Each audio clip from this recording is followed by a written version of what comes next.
আজকে মুরগির মাংস নিলাম দুইটা রানের উপরের অংশ আর হাতার অংশ এই প্রায় আধা কেজির উপরে হবে। বড় মুরগি ছিল, সাথে বড় বড় করে আলু।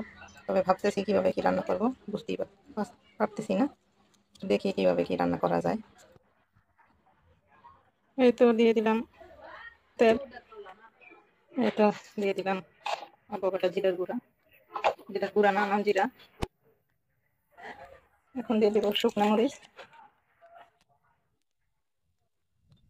দিয়ে দিব পেঁয়াজ,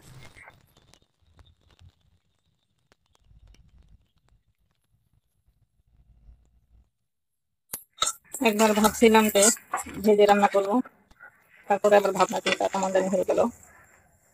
পেঁয়াজ আজকে বেশি ভাজবো না, এই অবস্থায় এখানে আদা রসুন দিয়ে দিব পরিমাণ মতো, একটু বেশিই দিই। গলের মুরগির ভিতরে একটু আদা রসুন বেশি দিলে ভালো লাগে। কি গলের মুরগির ভিতরে একটু মশলা বেশি না দিলে কেমন লাগে আমার কাছে, সবার কাছে না। তো কাটা কাটা ফ্লেভার চলে গেলে আমি এখন দিয়ে দিব টমেটো।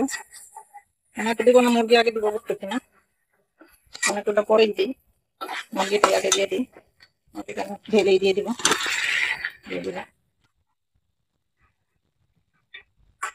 মুরগি আর আলু একসাথে দিয়ে দিলাম।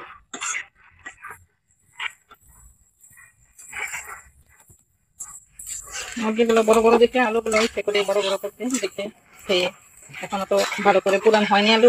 তারপর আমি আলুটা কেন জানি খেতেই পারি না, নতুন সময় হলে যাও একটু খাই, ভর্তা টর্তা বানাইলে খাইতে পারি, পুরাতন আলু হলে আমি খেতেই পারি না কেন জানি।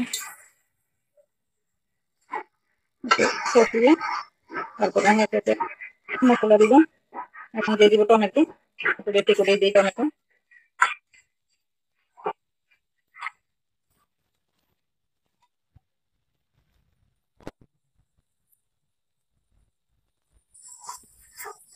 বেশি বলতে অতটা বেশি দিই নাই, দুটা তিনটা টমেটো দিচ্ছি ছোট বড় নিলে।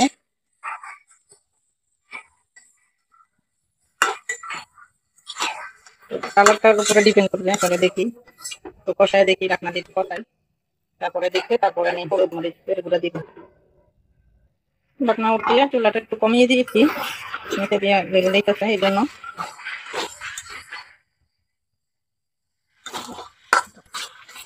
লাইটটা কম হয়ে গিয়েছিল।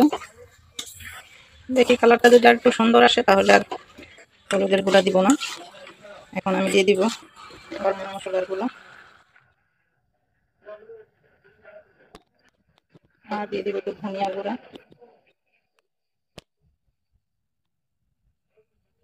মুরগি হোক বা গরু হোক, ধনিয়ার গুঁড়াটা দিলে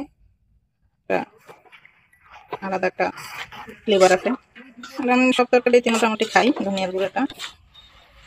আমি তো মেন জিনিসটা দিইনি, লবণ। এটা হলো খাবারের প্রধান স্বাদের জন্য, সেটা লবণ না দিলে কোনো স্বাদ নেই। যতই দেখতে সুন্দর হোক, খেতে কিন্তু মজা লাগবে না লবণ না দিলে। কালারটা কেমন আসছে আর বলেন, আমি একটু মরিচের গুঁড়া অ্যাড করছি, কালারটা এমনিতেই সুন্দর ছিল, মরিচের গুঁড়াটা দিয়ে যেমন আমি কালারটা একটু নষ্টই করে ফেললাম। যাই হোক, তারপরও এটা কালারটাও খারাপ না। আমি প্রায় সময় হলুদ ছাড়াই রান্না করি মুরগির মাংসটা। এভাবে মনে হয় যে ওভাবে রান্নার থেকে এইভাবে একটু রান্নাটা খেতে একটু অসম্ভব মজা হয়। আমি আর ঝোল দিব না, এই ঝোলের ভিতরে সব কিছু হয়ে আসবে। আমি চুলাটা একদম কমায় দিব।